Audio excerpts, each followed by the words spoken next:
The Tuakau sale yards. Plenty of kilos of prime dairy and beef up for grabs. And maybe a few votes for New Zealand First's Casey Costello. I see your photo on the... Oh yeah, it's everywhere. I'm sick of my face. Costello's a local but a new political face. Suddenly boosted to number 3 on the list right after Winston Peters and Shane Jones. How's that possible? Yeah, I don't know. People will be wondering who you are.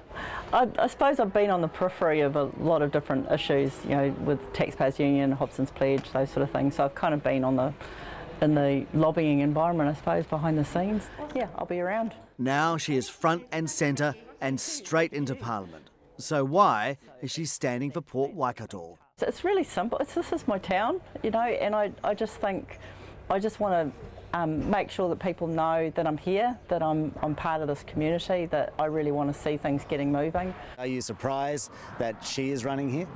I am a little bit surprised. It's a very expensive campaign, and she's a new candidate, obviously, but, you know, people have a choice. Nationals' Andrew Bailey has won Port Waikato 4 times, but this campaign is different. How are you going? Very well, thank Andrew you. Bailey. Yes. In the lead-up to the October 14 election day, ex-Port Waikato candidate Neil Christensen suddenly died. So the candidate vote was abandoned and a by-election set down for November 25. When we voted on the first day and Yeah. it doesn't count, Yeah. well, it's null and void. Yeah, well, that part was null and void. That's why we've got the by-election. But, yeah, well, that's why we should be voting again for... No, because they still counted all the party votes. Second time around, there are plenty of fringe parties standing candidates, including New Zealand, NZ Loyal, Women's Rights and Animal Justice. But ACT, the Greens and Labour haven't bothered, and neither will some voters. It's a done deal. That's what people are saying when they come in. That's not going to bother. So you're a Port Waikato local? Yeah. And you vote in the first round of the elections? Yeah. And what do you think about the fact you have to vote again? Ridiculous. Yeah. Bloody ridiculous. Are you afraid that people won't turn out because it is the second time around? Yeah, look, I certainly was initially when I was standing on the doorsteps of people and they were saying, look, Andrew, we voted for you, didn't we? Tick Bailey today. Isn't that beautiful? It means he's been campaigning for 3 months and has even dragged in a former National Party leader to freshen up the hoardings. Do you miss it? No.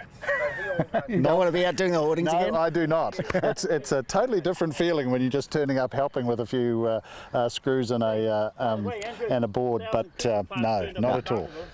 Port Waikato's an interesting electorate. Its famously fertile volcanic soils around Pukekohe made it the food basket for Auckland.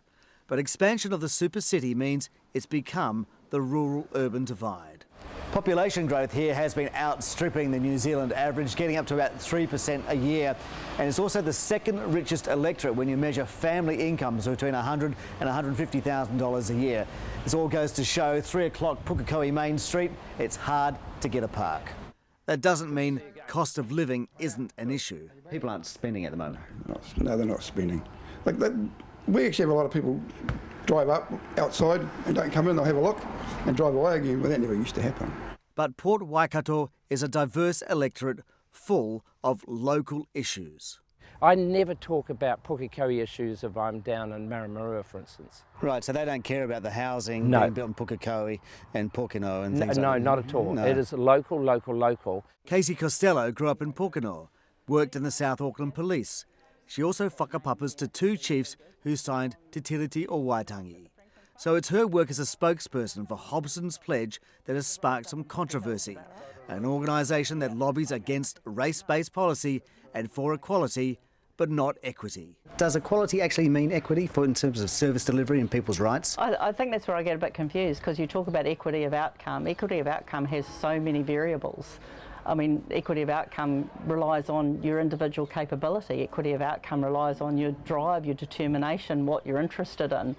And when we talk about equity, we're trying to say, well, everybody gets the same.